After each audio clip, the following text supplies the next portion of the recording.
Overheard my wife's dad saying they celebrated saving $400,000 by firing me.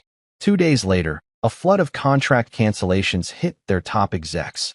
My wife's dad called me screaming, "What did you do?" I just told him to check his mail. You know that feeling when you're walking into what you think is just another boring Thursday meeting, but the universe has other plans? Yeah, well, buckle up, Buttercup, because that's exactly what happened to me at 4:45 p.m. on what I thought was going to be just another soul-crushing corporate Thursday. I should have known something was up when I got the email. Please report to conference room B for a brief meeting. Brief meeting, my ass. In corporate speak, brief meeting is like saying this might hurt a little, right before they yank out your wisdom teeth with pliers. But hey, I'm nothing if not optimally naive, so I strolled down there thinking maybe they finally wanted to discuss my promotion that's been under review for the past 18 months. The door was already closed when I arrived, which should have been red flag number 2. Red flag number 1 was the fact that Janine from HR was there, looking about as comfortable as a long-tailed cat in a room full of rocking chairs. You know Janine. She's the type who puts inspirational quotes about synergy and pivoting challenges into opportunities in her email signatures. Real ray of sunshine, that one. But wait, it gets better. Sitting next to her was some kid who looked like he'd just graduated from law school about 5 minutes ago. Oscar, they called him. Kid had that fresh-faced, I just learned what wrongful termination means look about him. He was fidgeting with a legal pad like his life depended on it, probably trying to remember if he was supposed to say pursuant to or in accordance with when they dropped the hammer. And then there's Ronald Green. Oh, Ronald fucking Green. The company's CFO, and here's where it gets really awkward, my wife's father. Yeah, you heard that right. My father-in-law was about to fire me. If that's not a family dinner conversation starter, I don't know what is. The thing about Ronald is that he's one of those guys who thinks wearing expensive suits makes up for having the personality of wet cardboard. He's got this way of looking at you like you're a line item on a spreadsheet that's not performing up to expectations. Which, as it turns out, is exactly how he was looking at me right then. So there I am, standing in this claustrophobic little conference room that smells like stale coffee and broken dreams, and nobody offers me a chair. Not even a "please, have a seat," or "make yourself comfortable." Just 3 people staring at me like I'd walked into their book club uninvited. And sitting there on the table, like some kind of corporate death sentence, was this manila envelope. Sealed. Silent. Just sitting there being ominous as hell. "Your role has been eliminated," Ronald said. Just like that. No preamble. No, "we've enjoyed working with you." No, "this was a difficult decision." Just your standard, garden variety corporate execution. They didn't even call it firing. Oh no, that would be too honest. They called it a resource adjustment. Because apparently, after 16 years of busting my ass for this company, I'd been downgraded from valued employee to resource to adjustment. 16 years. Let me repeat that for the cheap seats. 16 goddamn years. I'd been with this company since back when we still used fax machines and thought email was revolutionary. I'd weathered 3 recessions for CEOs and more corporate restructuring than a house on one of those home improvement shows. I'd brought in millions in revenue, built relationships that lasted longer than most Hollywood marriages, and basically held half their client base together with nothing but charm and caffeine. And their response? Resource adjustment. Jesus Christ on a cracker. I didn't speak. What was there to say? Gee, thanks for the 16 years of false security and the crushing realization that loyalty is a one-way street. I didn't even blink. I just looked at that envelope sitting there like a turd on a silver platter, reached over, picked it up, and nodded once. Because sometimes, when life decides to pants you in front of the whole school, all you can do is pull up your dignity and walk away. And that's exactly what I did. I walked out of that room with whatever was left of my pride intact, thinking maybe I could at least make it to the parking lot before the real humiliation kicked in. But oh hell no. These people couldn't even let me have that small mercy. I hadn't even made it to the lobby when I tried to badge out and got that soul-crushing beep of rejection. You know the one, that little electronic "fuck you" that says your keycard has been disabled. 16 years of walking through those doors, and now the building was rejecting me like a bad organ transplant. But here's the thing about corporate assholes, they can't help themselves. They always have to twist the knife just a little bit more. I was almost to my car when I heard voices drifting from the break room window. And wouldn't you know it, there was good old Ronald, holding court like some kind of budget-cutting hero. Saved $400,000 with that cut, he was saying, and I could hear the smugness dripping from his voice like syrup from a pancake. He'll probably go start a podcast or make handmade soap. And they laughed. These people, some of whom I'd worked with for over a decade, actually laughed. Like my entire career was just some kind of joke setup, and getting fired was the punchline. I stood there in the parking lot, just outside that window, listening to them celebrate my professional execution like they'd just won the lottery. And you know what? In that moment, something shifted inside me. It wasn't rage. Rage is hot and stupid and makes you do dumb things. This was something colder, more calculating. They had no idea what they'd just done. They thought they were cutting dead weight, trimming the fat, making some smart financial play. But what they'd actually done was hand me something much more valuable than a severance package. They'd handed me a reason. Standing there in that parking lot, listening to their laughter echo off the windows, I realized something beautiful and terrible all at once. They had absolutely no clue what they'd just unleashed. They thought they were firing an employee. What they'd actually done was create their own personal corporate nightmare. And I was just getting started. That night, I sat at my kitchen table staring at that manila envelope like it might explode if I opened it wrong. My wife Sarah had already gone to bed. Probably couldn't handle another conversation about her dear old dad's latest power move. Can't say I blamed her. What do you even say when your father fires your husband? Sorry, honey, but dad thinks you're dead weight. Yeah, pass me the wine and let's pretend this isn't the most awkward family situation since cousin Jerry got arrested for trying to steal a lawn flamingo. The envelope felt heavier than it should have, like it was packed with broken promises instead of legal documents. I grabbed a beer from the fridge, because if you're going to get screwed by corporate America, you might as well have a cold one while you read the fine print, and finally tore that sucker open. The first few pages were exactly what you'd expect from a severance package. Standard corporate boilerplate written by lawyers who probably charge $500 an hour to make simple sentences sound like ancient Sanskrit. The party of the first part hereby acknowledges. Blah, blah, blah. Translation: here's some money. Now shut up and go away. 2 months' pay. That was it. 16 years of loyalty, and they valued my silence at 8 weeks of salary. But hey, there was a catch, because there's always a catch. I'd only get that measly 2 months if I signed their precious NDA, non-disclosure agreement, for those lucky enough to never have been corporate roadkill. Basically, a legal document that says you can't tell anyone we're assholes, even though we totally are. I was about halfway through the legalese when I saw it, stapled to the back like some kind of afterthought. Exhibit B.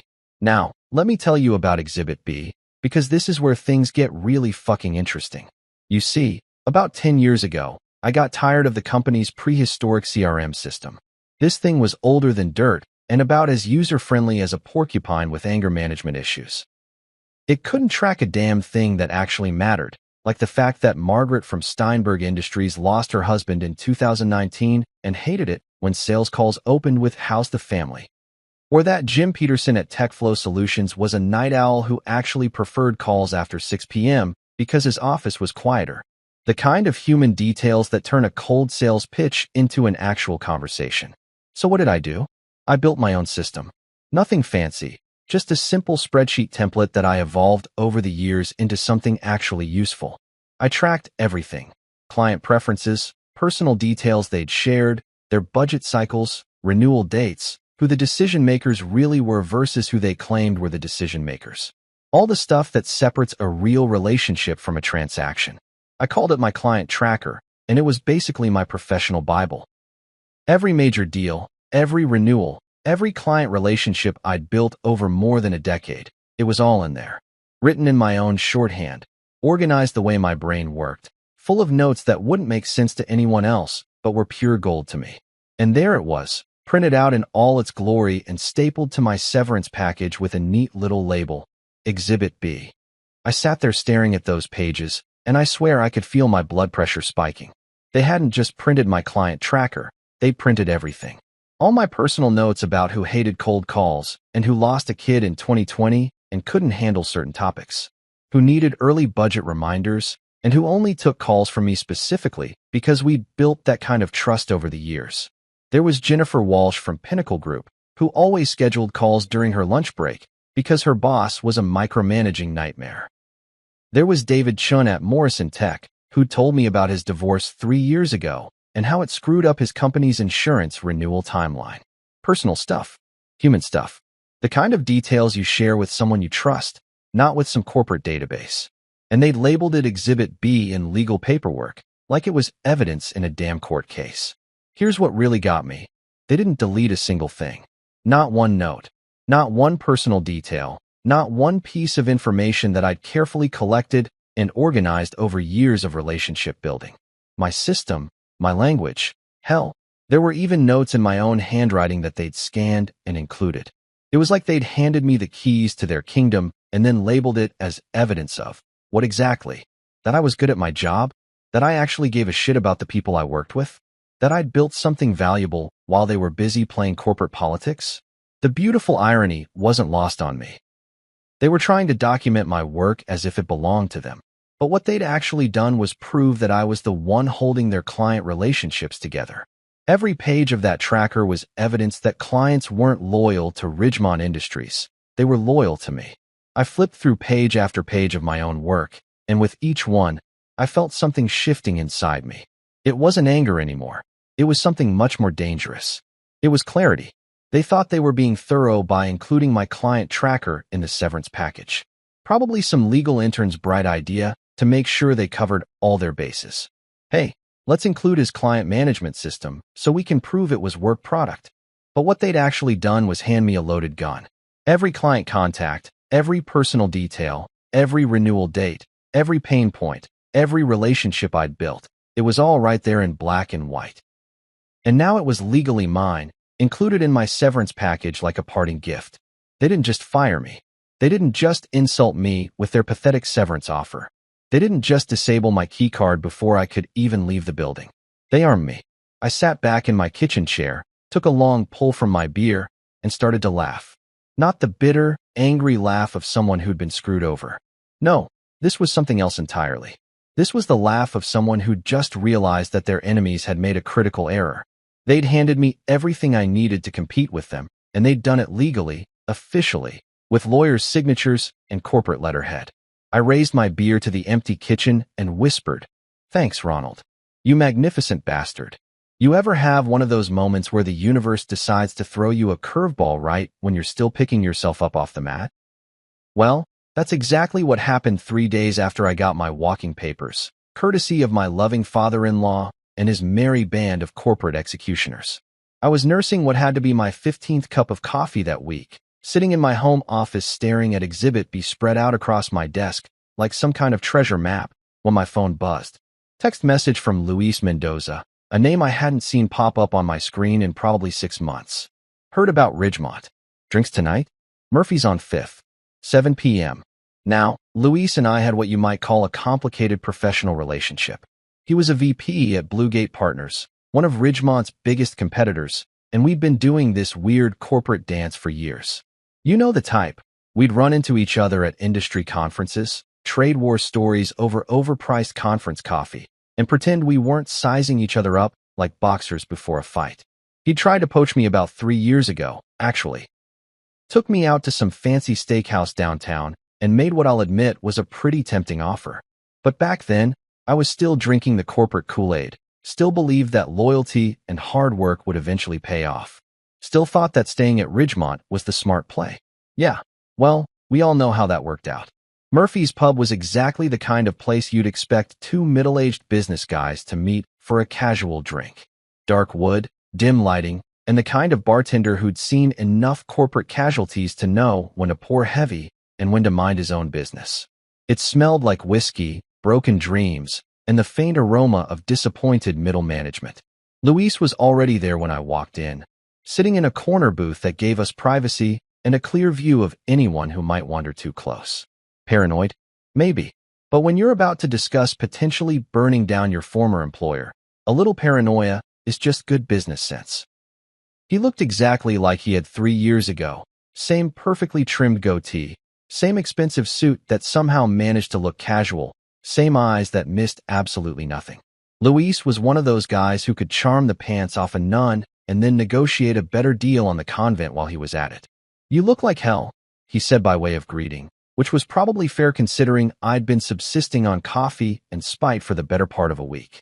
"Yeah, well, getting stabbed in the back by your father-in-law will do that to you," I replied, sliding into the booth across from him. "Thanks for meeting me on short notice." He signaled the bartender and ordered 2 bourbons, the good stuff, not the well liquor they usually serve to guys drowning their sorrows. "So it's true then? You're really done at Ridgemont?" I nodded, taking a sip of the bourbon and feeling it burn away some of the bitterness that had been building up in my chest. Resource adjustment, they called it.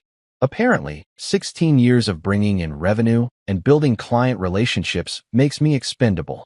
Luis laughed, but it wasn't a mean laugh. It was the kind of laugh that says, "I've seen this movie before, and it never ends well for the corporate suits." He tapped his glass against mine in what I figured was either a toast to my freedom or a wake for my career. "You know what the funny thing is?" he said, leaning back in the booth and studying me with those calculating eyes of his. "They probably think they're being smart. Cut the expensive senior guy, redistribute his accounts to some junior sales reps making half the salary. Classic bean counter logic." "Yeah, well, they forgot one small detail," I said, pulling out my phone and showing him a photo I'd taken of Exhibit B. "They gave me this in my severance package." His eyebrows shot up so fast I thought they might leave his forehead entirely. "Holy shit, is that what I think it is?" Every client contact, every personal detail, every relationship I built over the last decade. They printed it out and handed it to me like a parting gift. I took another sip of bourbon, savoring both the burn and the look of disbelief on Luis's face. "Jesus Christ," he muttered, shaking his head. "Who the hell was handling your paperwork?" "A first-year law student." "Close. Some kid named Oscar who looked like he'd rather be anywhere else." I couldn't help but smile at the memory. I don't think he realized what he was including in that packet. Luis was quiet for a minute, just staring at the photo on my phone like it was the Holy Grail. And in a way, I guess it was, at least from a competitive business standpoint. Finally, he looked up at me with an expression I'd never seen before. It was part admiration, part calculation, and part something that might have been respect. "You know what this means, right?" he said, leaning forward conspiratorially. "You don't just have client information. You have relationships. Real, personal connections that took years to build. That's not something they can just transfer to the next guy." "Yeah, I'm starting to figure that out," I replied. "Question is, what do I do with it?" Luis tapped his glass again, this time more thoughtfully. "Well, you've got a few options. You could take some time off, maybe do some consulting work. Hell, you could probably start your own firm with that kind of client base. I mean, show them what happens when they treat good people like disposable resources," he said, pulling out a napkin and scribbling something on it. "Give me a call if you want to explore some options." He slid the napkin across the table, and I could see he'd written his direct number, not his office line, but his personal cell. The kind of number you give someone when you're talking about more than just casual drinks and industry gossip. That night, I sat at my desk with the napkin next to Exhibit B, and for the first time since walking out of that conference room, I felt something I hadn't. Calculating hope of someone who'd just realized they held all the cards. I didn't drink that night. I didn't scream or punch walls or do any of the things you're supposed to do when your world gets turned upside down. I just started planning. 3 days. That's how long it took for Luis to work his magic and get me in front of the big cheese at Bluegate Partners. 3 days from bar napkin to boardroom, which, in corporate time, is basically the speed of light. Either Luis had more pull than I'd realized, or Callum Briggs was hungrier for talent than his company's polished exterior suggested. Probably both. Bluegate's offices were everything Ridgemont's weren't: sleek without being sterile, modern without trying too hard to prove it, and buzzing with the kind of energy that comes from people who actually give a damn about what they're doing. The lobby alone probably cost more than my annual salary, but it didn't feel like a monument to corporate ego. It felt like a place where things actually happened. The receptionist, a sharp-looking woman in her 30s who clearly wasn't just there to answer phones and look pretty, directed me to the 32nd floor. "Mr. Briggs is expecting you," she said with the kind of smile that suggested she knew exactly why I was there and approved of whatever was about to go down. The elevator ride gave me just enough time to second-guess everything. Was I really about to jump ship this fast? Was I letting my anger at Ronald and his cronies cloud my judgment? Was I about to make a deal with the devil, or was this exactly the kind of opportunity that separates the survivors from the casualties in corporate America? The elevator dinged, and I decided I'd find out soon enough. Callum Briggs wasn't what I expected. For starters, he was younger than me, probably mid-40s, with the kind of energy that suggested he still remembered what it felt like to be hungry. He had on jeans and a button-down shirt, no tie, sleeves rolled up like he'd been working with his hands instead of just pushing paper around. His office was impressive but not showy, floor-to-ceiling windows with a view that probably cost more per square foot than most people's houses. But the furniture was comfortable rather than intimidating. "You must be the guy who's got Ronald Green losing sleep," he said, standing up from behind a desk that looked like it had actually been used for work instead of just power meetings. His handshake was firm without being one of those bone-crushing, "look how alpha I am" grips that insecure executives love so much. I prefer to think of it as giving him new opportunities for personal growth. I replied, which earned me a genuine laugh. "Luis tells me you've got some interesting documentation from your former employer," Callum said, gesturing to a couple of chairs by the window, "and that you might be interested in putting it to good use." We sat down, and I pulled out a folder containing copies of the most relevant pages from Exhibit B. Not the whole thing. I'm not stupid, but enough to show him exactly what kind of ammunition Ridgemont had handed me. Callum flipped through the pages with the focused attention of someone who understood exactly what he was looking at. His eyebrows went up a few times, and I caught him making small notes in the margins. After about 10 minutes, he closed the folder and looked at me with an expression that was part impressed and part predatory. "This is their entire client relationship database," he said, and it wasn't really a question. "The parts that matter, anyway," I confirmed. 16 years of relationship building, personal details, renewal cycles, decision-maker hierarchies. Everything you'd need to know to steal their lunch money. And they just gave this to you? Stapled it to my severance package like a going-away present. I'm thinking their legal department needs to brush up on the concept of work product versus personal relationships. Callum leaned back in his chair and was quiet for a minute, looking out at the city sprawl below us. When he finally spoke, his voice had that quality that successful people get when they're about to make a decision that could change everything. "Here's the thing," he said, turning back to me. "I don't care about titles. I don't care about corner offices or executive parking spaces or any of that corporate theater bullshit. What I care about is results. And more specifically, I care about people who can deliver results." He stood up and walked over to a whiteboard that had what looked like quarterly projections and client acquisition targets scrawled across it in different colored markers. "We've been trying to crack some of these accounts for years," he continued, pointing to several company names that I recognized from my own client list. "They're loyal to Ridgemont, or at least that's what we thought. Turns out they're not loyal to Ridgemont at all. They're loyal to you. That's the beauty of actually giving a shit about people," I said. "Radical concept in corporate America, I know." "Exactly. And that's why I'm not going to waste your time with some bullshit middle management position where you'd spend half your day in meetings about meetings." He turned back to face me, and I could see he'd made up his mind about something. "I want you to come in as a lead partner. Build your own team, work the accounts you know best, and show us how it's really done." I felt something shift in my chest, not excitement, exactly, but something like vindication. After 16 years of being treated like an interchangeable corporate cog, someone was finally recognizing what I actually brought to the table. "What's the catch?" I asked, because there's always a catch.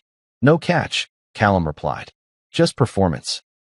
You bring in the clients, you get the rewards. You build the relationships, you keep them. No politics, no bureaucratic bullshit. No bean counters second-guessing every decision you make." He walked over to his desk and pulled out a folder that was considerably thicker than the one I'd brought. "Standard partnership agreement, profit sharing, full benefits package, and a signing bonus that should more than cover whatever severance you're walking away from." I opened the folder and nearly choked on my own spit. The base salary was almost double what I'd been making at Ridgemont, and the profit-sharing structure was the kind of deal I'd only dreamed about during my most optimistic moments. "You're serious about this?" I said, looking up at him. "Dead serious.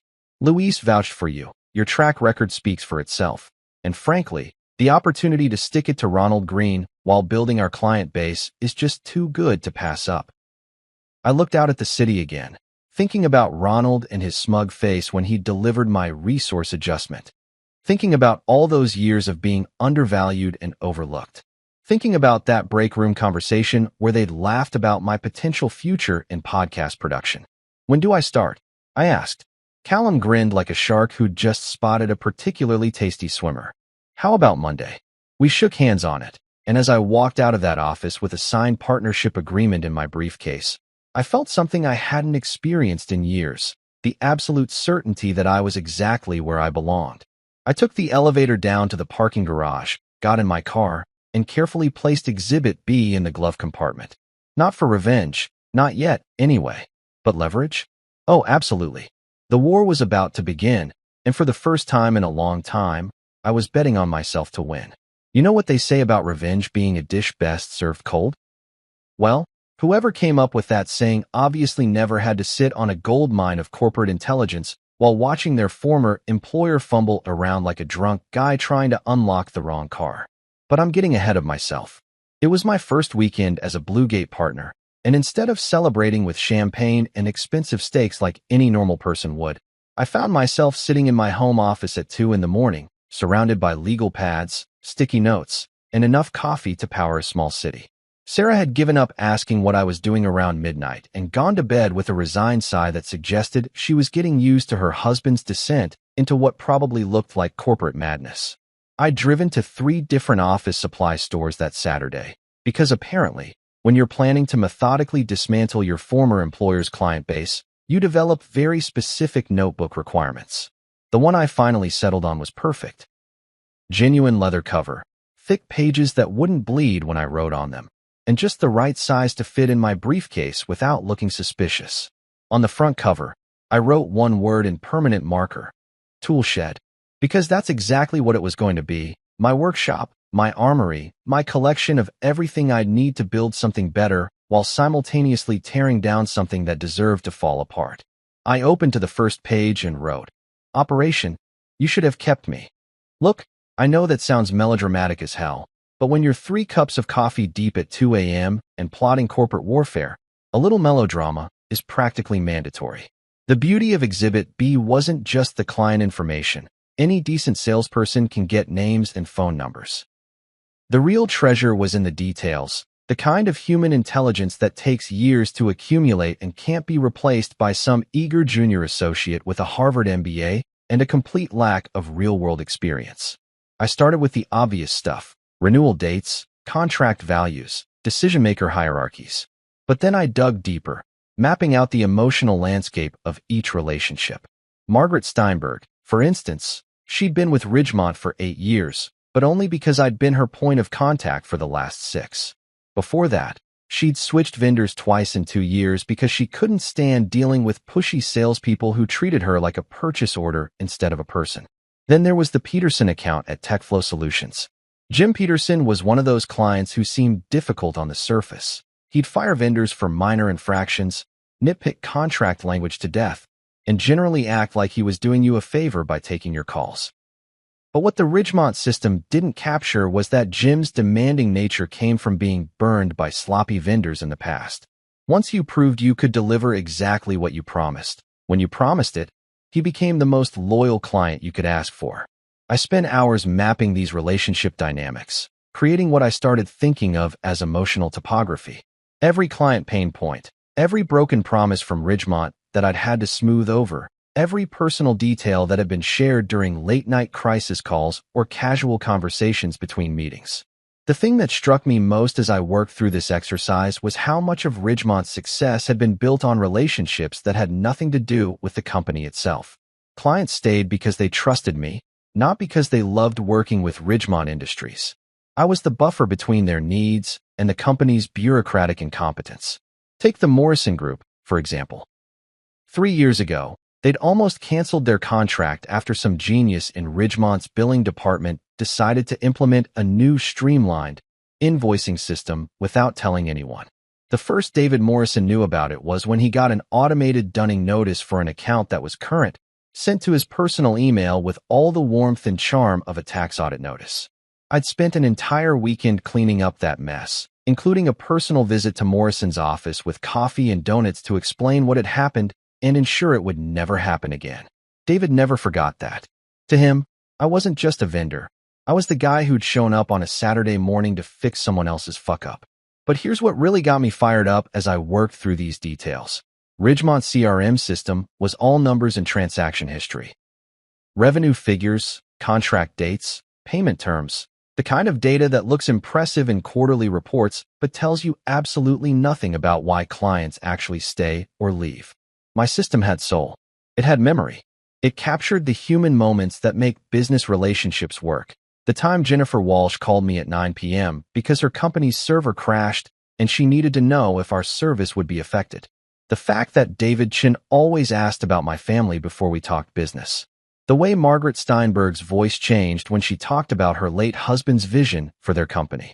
These weren't just accounts or revenue streams. They were relationships built on trust, reliability, and genuine human connection. And now I was looking at them like a general studying a battlefield map, plotting exactly how to leverage those connections to maximum effect. I didn't message anyone that first weekend. I didn't make any calls or send any emails. I just watched from my quiet corner, observing and planning. Because the beautiful thing about having 16 years of institutional knowledge is that you know exactly when things are going to start falling apart. Ridgemont's Q2 renewal cycle was starting in 6 weeks. 3 major contracts were up for review, including 2 accounts that generated over $1 million in annual revenue.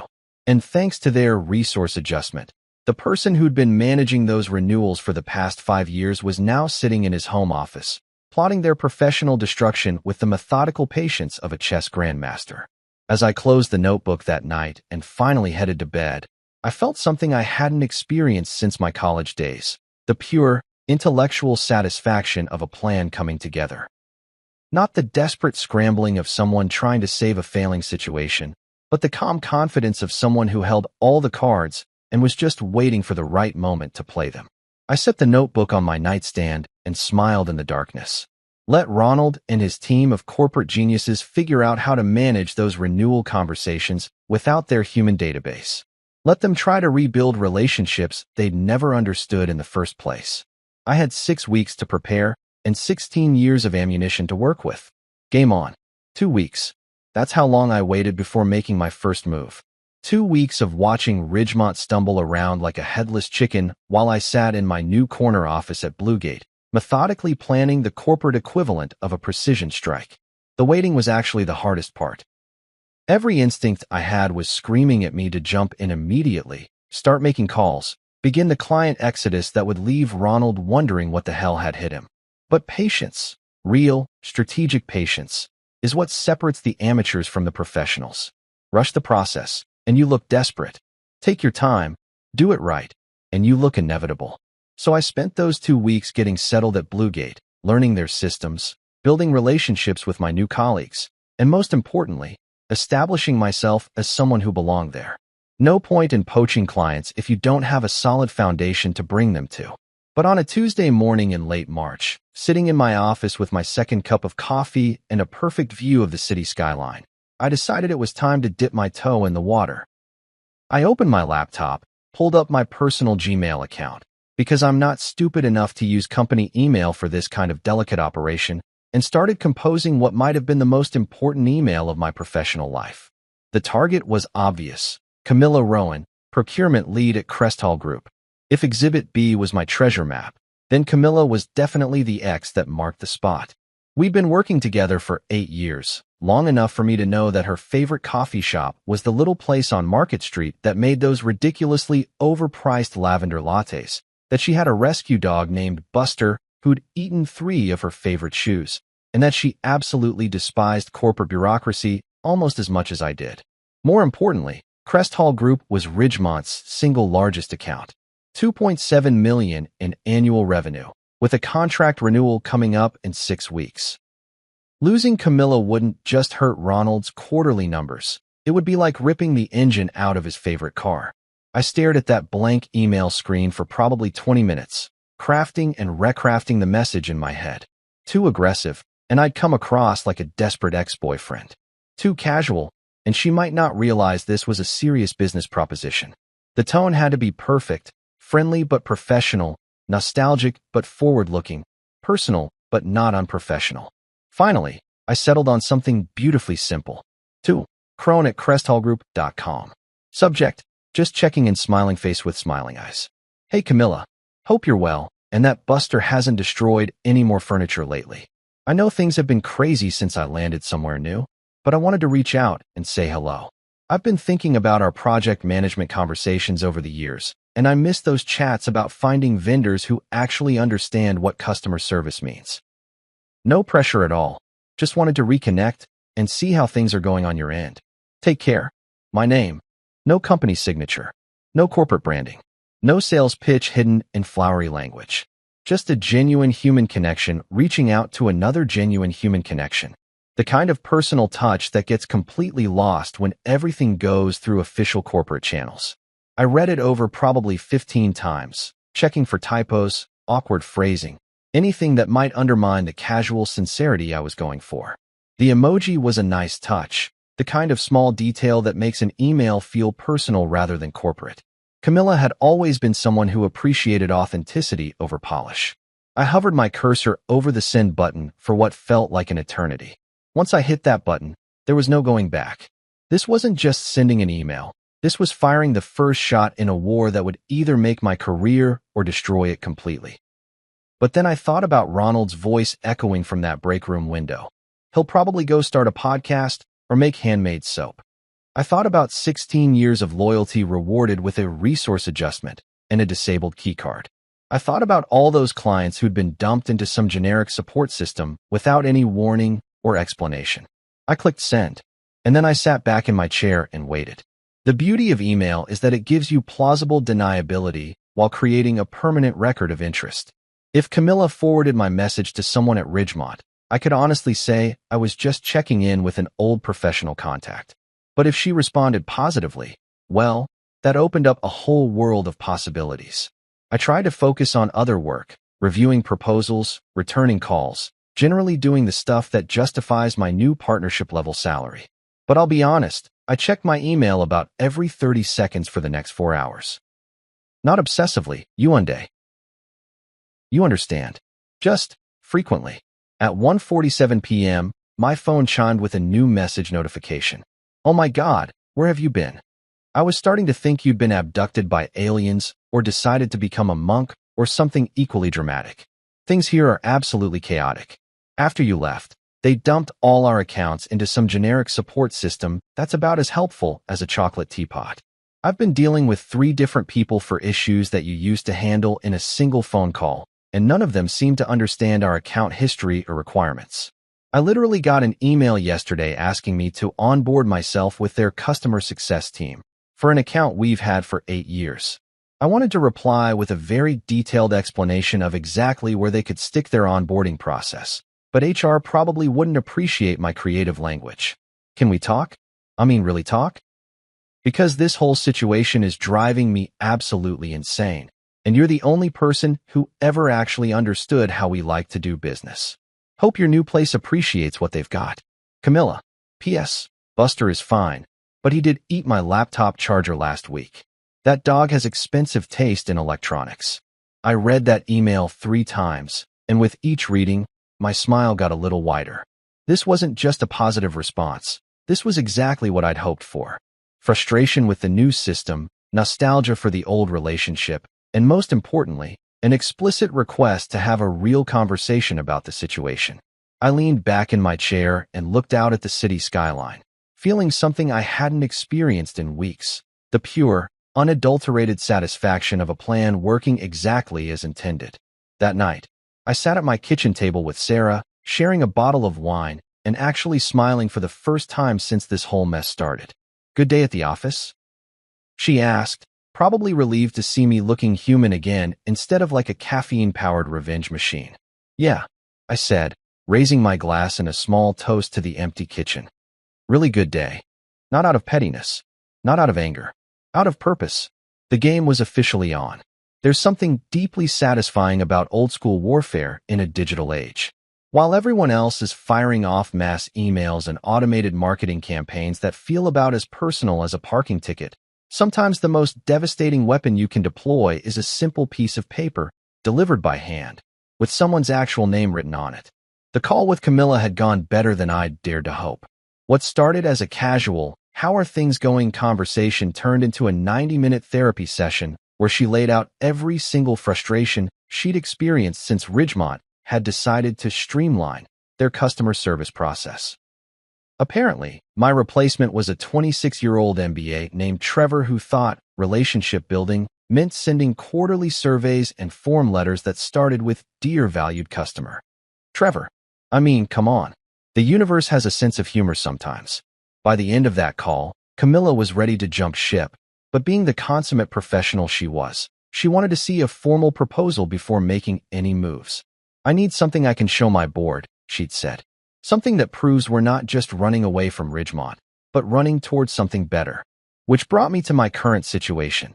Sitting in Bluegate's conference room at 7 a.m. on a Friday morning, surrounded by my new team and enough coffee to power a small space mission, planning what could only be described as a coordinated assault on my former employer's client base.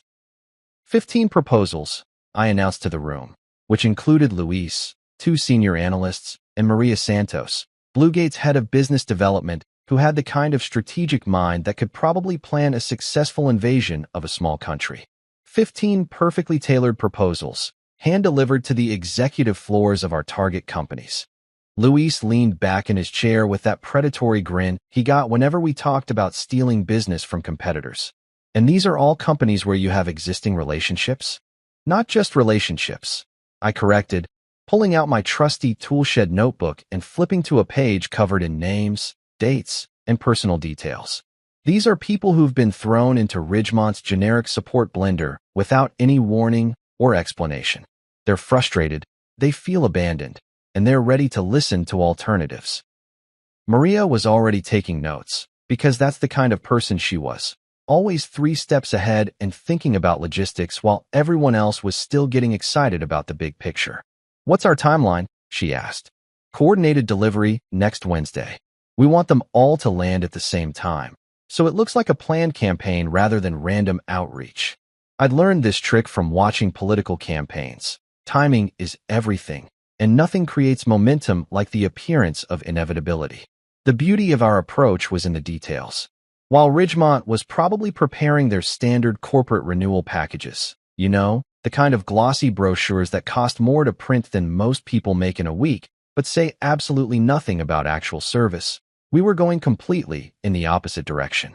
No branding, no corporate logos, no marketing department buzzwords or stock photos of diverse people in business suits pointing at laptops.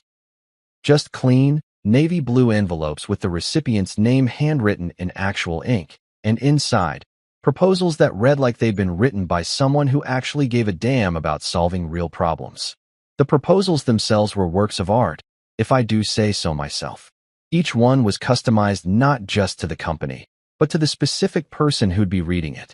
For Margaret Steinberg, who'd lost her husband 2 years ago and was running their family business on her own, we included a section on how we could help streamline their vendor management process to reduce her administrative burden. For David Chun, who'd been burned by promises that didn't materialize, we included specific performance guarantees with financial penalties if we didn't deliver.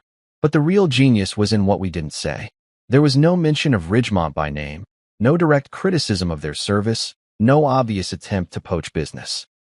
Instead, each proposal was positioned as a natural evolution, a chance to work with people who understood their specific needs and had the experience to deliver results. The cover letters were especially beautiful. Each one started with a personal reference that made it clear this wasn't some mass mailing campaign. "I know how important it is to have vendors who understand your quarterly budget cycles," or, "Given your company's focus on environmental sustainability, I thought you might be interested in our new green certification program." We spent 3 days perfecting those proposals, crafting each one like we were writing a love letter to a specific client's pain points. By the time we were done, we had 15 documents that read less like sales pitches and more like solutions to problems the recipients didn't even know they could solve. The envelopes were Luis's idea, and they were perfect. Navy blue, expensive paper, the kind that feels substantial in your hand. Each one was addressed by hand. Not printed labels, but actual handwriting, with the recipient's full name and title. The return address was just a P.O. box number, no company name, which meant they'd have to open the envelope to find out what it was about. Inside each envelope, along with the customized proposal, was a single handwritten note card. Nothing fancy, just cream-colored cardstock with a simple message. We understand you've lost your primary point of contact. We'd be honored to reconnect. That was it. No hard sell, no desperate pleading, no corporate doublespeak. Just a simple acknowledgement that something valuable had been broken and an offer to fix it. The delivery strategy was almost military in its precision. We hired a courier service that specialized in executive deliveries, the kind of outfit that charges $50 to hand-deliver an envelope, but guarantees it gets placed directly in the recipient's hands, not buried in some assistant's inbox. Each delivery was scheduled for Wednesday morning between 9 and 11 a.m., when executives were most likely to be in their offices and least likely to be in back-to-back meetings. Tuesday night, I sat in my office looking at 15 navy blue envelopes lined up on my desk like soldiers ready for battle. Each one represented years of relationship building, countless hours of understanding client needs, and now, a carefully orchestrated invitation to remember what it felt like to work with people who actually cared. Ready for this? Luis asked, sticking his head into my office. I looked at those envelopes one more time, thinking about Ronald's smug face when he delivered my resource adjustment, thinking about Trevor and his quarterly surveys, thinking about all those clients who'd been dumped into a generic support system without so much as a courtesy call. Hell yes, I said, gathering up the envelopes. Let's go remind these people what good service actually looks like. We handed the envelopes to the courier, signed the delivery confirmations, and then settled in to wait. Because sometimes, the most powerful weapons are the ones that whisper instead of shout. You ever watch a dam break in slow motion? That's exactly what Thursday felt like, the day after our navy blue envelope bombs landed on executive desks across the city. I was sitting in my office at Bluegate, pretending to work on quarterly projections while refreshing my email every 30 seconds like some kind of corporate junkie waiting for his next hit of validation. The first crack in Ronald's castle walls came at 9:23 a.m., courtesy of a text message from Brad Hutchinson, a junior analyst at Ridgemont who I'd mentored during his first year. Kid was sharp as a tack, but green as grass, and he had that dangerous combination of ambition and naivety that made him share information he probably shouldn't. Dude, whatever you did yesterday has the whole place in panic mode. 2 clients called to cancel meetings this morning, and Janet from accounts is running around like her hair's on fire. Ronald's been locked in his office since 8 a.m. making angry phone calls. I had to read that message 3 times before the satisfaction really sank in. 2 canceled meetings.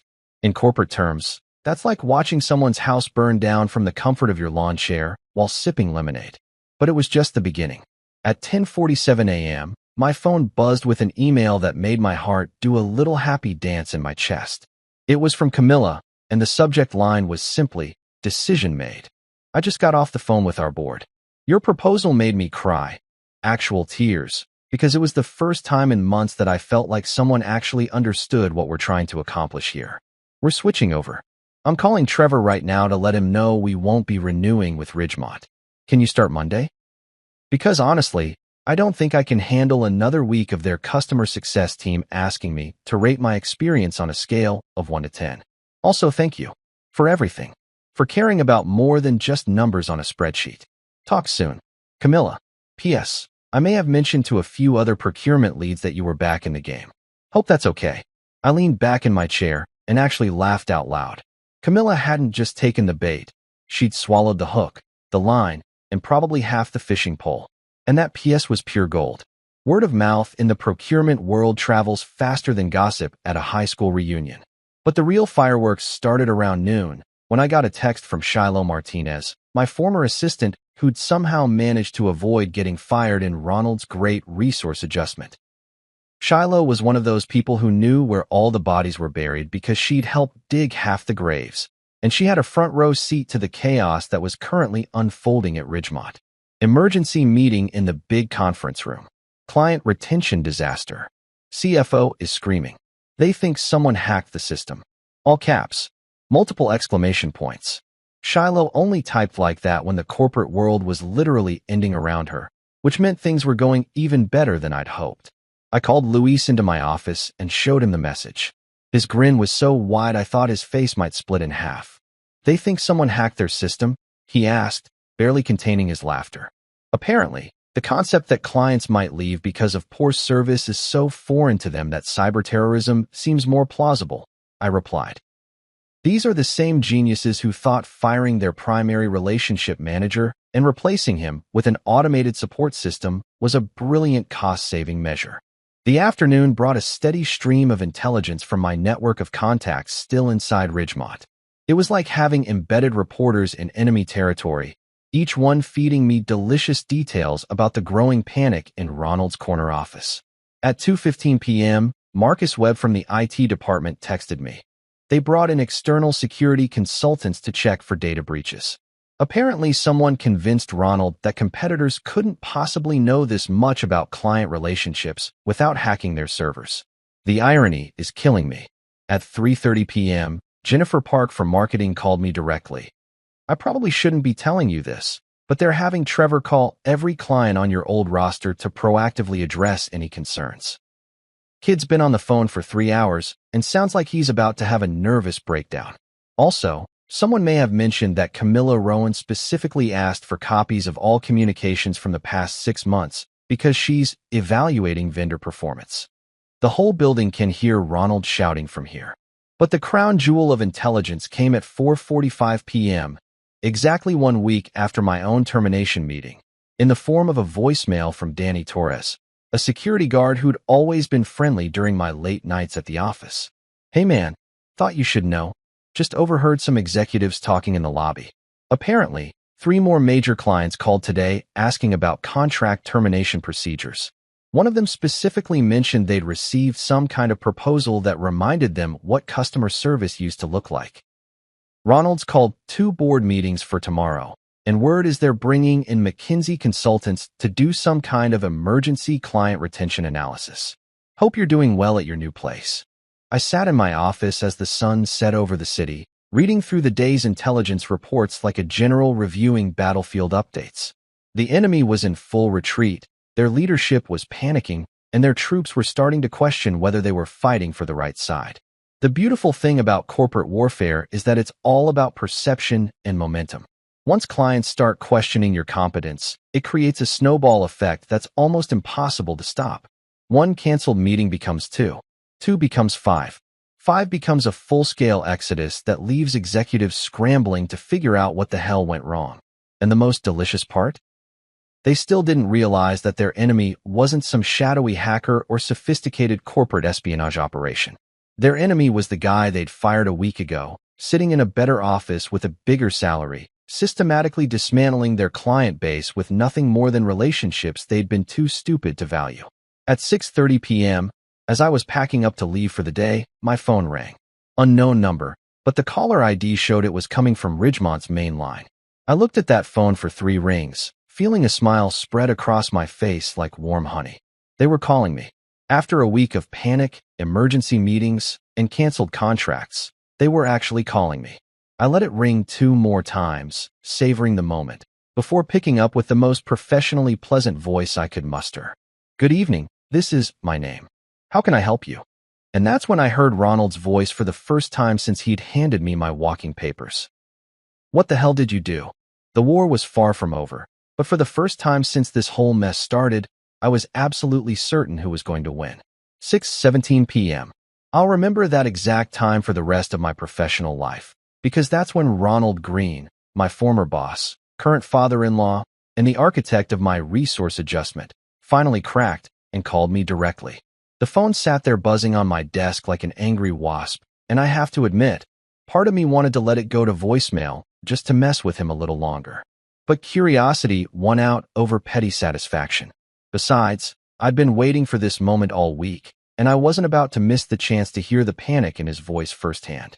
I took a slow sip of my Earl Grey tea, because nothing says I'm completely in control of this situation like answering a crisis call while casually enjoying a hot beverage, and picked up on the 5th ring.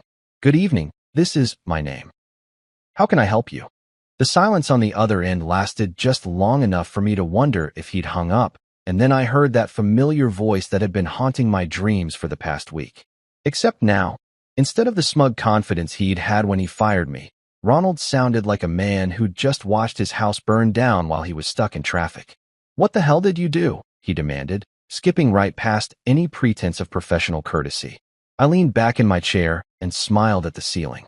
After 16 years of being talked down to by this man, after a week of watching him scramble like a cat in a thunderstorm, this moment felt better than Christmas morning, and my birthday rolled into one perfect package of vindication. "I'm doing well. Thanks for asking," I replied, keeping my voice as calm and pleasant as if he'd called to ask about the weather. "How are things at Ridgemont? I hope you're enjoying your $400,000 in savings." I could practically hear his blood pressure spiking through the phone. "Don't play dumb with me.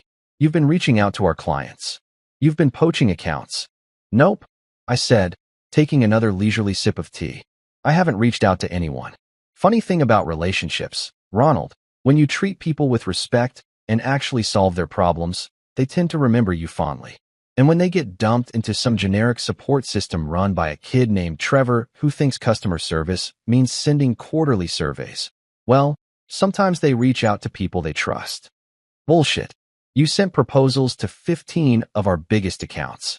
Actually, I sent proposals to people who contacted me. I corrected. People who were frustrated with their current vendor situation and asked if I might be able to help. You know, the kind of thing that happens when you fire the person who was holding your client re. There was another pause, and I could hear muffled voices in the background. Probably his emergency damage control team, huddled around a conference table covered in client lists and panic-induced coffee stains. "This is corporate sabotage," Ronald said, and I had to bite my lip to keep from laughing out loud. "We could sue you for this." "Sue me for what, exactly? For being better at client relationships than your current team? For actually understanding what these companies need instead of treating them like line items on a spreadsheet?" I stood up and walked over to my window, looking out at the city lights while I delivered the verbal equivalent of a precision strike. "Face it, Ronald. You didn't fire an employee. You fired your entire competitive advantage and handed it to your biggest rival. You signed a non-compete agreement," he sputtered. "Actually, I didn't. You fired me, remember? Resource adjustment, you called it." And funny thing about non-compete clauses, they're a lot harder to enforce when you terminate someone without cause. I'd had Bluegate's legal team review every document in my severance package, and they'd been very clear about my rights. But please, feel free to have your lawyers call my lawyers. I'm sure they'd love to discuss how you included my personal client management system in my severance package. The silence that followed was so complete, I thought the call had dropped. When Ronald finally spoke again, his voice had that hollow quality of a man who'd just realized he'd brought a knife to a gunfight. "What do you want?" he asked. And there it was. The question I'd been waiting for. The moment when the hunter becomes the hunted, when the person who thought they held all the cards realizes they're not even playing the same game. "I don't want anything from you, Ronald," I said, and I meant it. "I'm not interested in coming back to Ridgemont. I'm not interested in some kind of settlement or buyout. I'm perfectly happy where I am, working with people who actually value what I bring to the table." "Then what's this about?" I looked down at my desk, where the navy blue envelopes had been sitting just 24 hours earlier, and felt that warm glow of a plan executed to perfection. "This is about consequences," I said. "You made a decision to treat a 16-year veteran like disposable trash. You laughed about it in the break room. You celebrated saving $400,000 like you just won the corporate lottery. Well, congratulations, you got exactly what you paid for. You're destroying people's livelihoods," he said, and the irony was so thick I could have cut it with a butter knife. "No, I'm giving clients better options. I'm providing superior service to people who deserve it. I'm doing exactly what you should have been doing all along, except I'm doing it for a company that actually understands the value of client relationships." I paused, letting that sink in before delivering the final blow. "You should check your mail, by the way," I said, my voice dropping to a conversational tone. "Some very interesting proposals should have arrived yesterday. Navy blue envelopes. No logo. Hand-delivered to executive floors across the city." "What mail?" he asked, but I could tell from his voice that he already knew. "Well, since you're apparently having trouble retaining clients, I thought I'd help them understand their options. You know, provide them with the kind of detailed, personalized service they used to get before you decided Trevor and his customer success surveys were an adequate replacement for actual human relationships. You're playing dirty, Ronald said, and I could hear the desperation creeping into his voice. No, I replied, standing up and looking out at the city lights twinkling below. I'm playing smart. You fired the person who held your foundation together without understanding what you were losing. That wasn't strategy, Ronald. That was stupidity. I let that hang in the air for a moment, savoring the silence on the other end of the line. Enjoy your emergency board meetings, I said. Enjoy explaining to your investors why your biggest accounts are jumping ship. Enjoy trying to rebuild relationships with people who trusted me for years and now have to deal with automated phone systems and quarterly satisfaction surveys. And then, without waiting for a response, without giving him a chance to threaten or plead or try to salvage whatever dignity he had left, I hung up. Just like that. Click. No anger. No gloating. No dramatic speeches about revenge being served cold. Just the quiet satisfaction of a job well done and a war decisively won. 3 weeks later, I was sitting in the most uncomfortable chair in corporate America, a guest seat in Ridgemont Industries' boardroom, watching Ronald Green squirm like a fish on a hook while his own board of directors dissected his latest quarterly disaster with the precision of a medical examiner. The irony wasn't lost on me. 3 weeks ago, I'd been escorted out of this building with a disabled keycard and a manila envelope full of legal documents. Now I was back as an invited guest, watching the aftermath of what would probably go down in business school case studies as how to destroy your own company in under a month. But I'm getting ahead of myself. Let me back up and paint you the full picture of how Ronald's empire came crashing down. The Ridgemont boardroom was exactly as I remembered it. All dark wood and leather chairs, designed to intimidate rather than inspire. The same oil paintings of long-dead company founders stared down from the walls, probably rolling in their graves at what their legacy had become. Around the massive conference table sat 12 of the most expensive suits money could buy, each one representing millions in investor capital and decades of corporate experience. And at the head of the table, looking like he'd aged about 5 years in the past 3 weeks, sat Ronald Green, CFO and architect of his own professional destruction. The silence in that room was so thick you could have cut it with a chainsaw. Papers were scattered across the polished mahogany surface. Contract cancellations, revenue projections that looked like they'd been hit by a freight train, and what appeared to be several legal documents that nobody wanted to read out loud. Board Chair Margaret Hensley, a 70-year-old woman who'd built her own fortune in real estate and didn't suffer fools gladly, was the first to break the uncomfortable quiet. "Let me see if I understand this correctly, Ronald," she said, her voice carrying the kind of calm authority that made grown men confess their sins without being asked. "In the span of 3 weeks, we've lost 4 major accounts representing over $6 million in annual revenue. Our client retention department has fielded more cancellation requests than in the previous 6 months combined.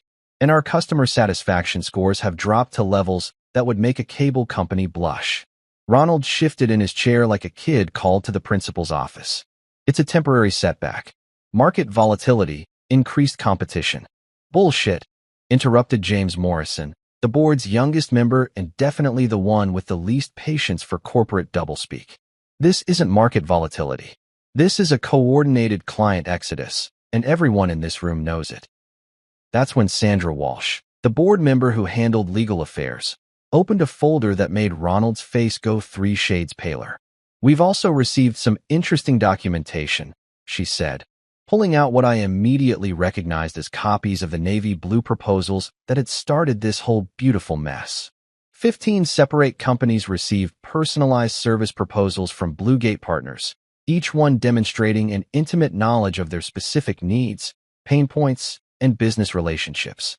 She looked directly at Ronald with the expression of someone who'd just found a smoking gun. Knowledge that could only have come from someone with years of direct client contact and access to detailed relationship management data. Ronald's mouth opened and closed like a fish gasping for air. "That's impossible. Our data is secure. We ran a full cybersecurity audit." "The cybersecurity audit found no evidence of hacking," Sandra continued, flipping through the papers with the methodical precision of someone building a legal case. Because there was no hacking, the information in these proposals came from someone who legitimately possessed it. That's when Thomas Chun, the board member who handled HR issues, dropped the bomb that made everyone in the room turn to stare at Ronald like he'd just admitted to embezzling the pension fund. "We've reviewed the severance documentation for your recent terminations," he said, his voice carrying the weight of someone who discovered a critical error. Specifically, the package provided to your former senior account manager. He pulled out a copy of Exhibit B, and I swear I could hear Ronald's career flatline in real time. This document, labeled as Exhibit B in the severance package, contains detailed client relationship data, personal notes, and strategic information that was legally transferred to the terminated employee as part of his separation agreement. The silence that followed was so complete you could have heard a pin drop in the parking garage 6 floors below. "Let me get this straight," Margaret said, her voice dropping to the kind of whisper that was somehow more terrifying than any shout. "You fired our most experienced client relationship manager, and then you gave him a legal document containing everything he needed to compete against us." "The legal department said," Ronald started. "The legal department," Sandra interrupted, "was instructed to include all relevant work product in the severance package. What they included was not work product. It was relationship intelligence that belonged to the individual, not the company." James Morrison leaned forward in his chair, and I could see him doing the math in his head. How much revenue did this employee generate annually? Ronald mumbled something that sounded like approximately 12 million. "I'm sorry, could you repeat that?" Margaret asked, cupping her ear in a gesture that was definitely not about hearing difficulties. 12 million in annual revenue, Ronald said, loud enough for everyone to hear this time. "And you terminated him to save how much?" 400,000 in salary and benefits. The board members exchanged glances that could have frozen hell over. 12 million in revenue, gone. To save 400,000 in costs. Even a first-year business student could see the catastrophic stupidity of that equation.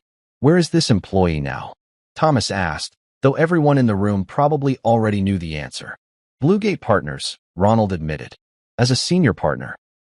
"And how many of our former clients have moved their business to Bluegate in the past 3 weeks?"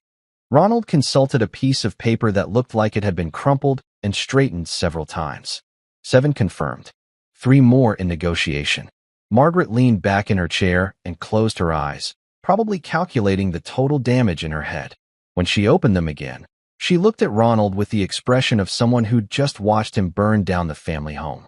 "Do you still think," she said, her voice carrying the weight of 16 years of boardroom experience, "that firing your son-in-law was a smart way to save $400,000? The question hung in the air like smoke from a funeral pyre.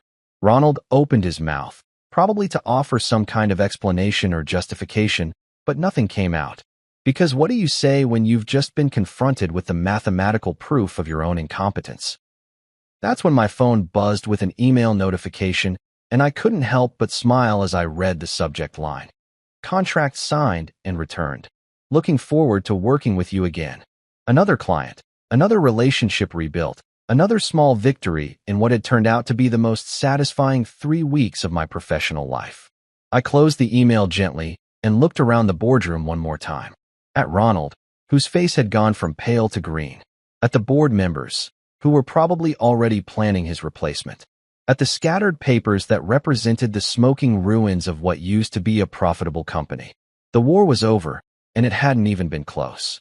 As I walked out of that building for what I knew would be the last time, I passed the break room where Ronald had celebrated my firing just 3 weeks earlier. The same break room where he'd joked about me starting a podcast or making handmade soap. I paused at the window and smiled, remembering that moment and how it had felt to stand there listening to their laughter. Now I had the last laugh, and it was sweeter than I'd ever imagined. I'd won this war not with anger or revenge, but with something much more powerful: competence, relationships, and the simple understanding that in business, like in life, how you treat people matters. And sometimes, just sometimes, the good guys actually win.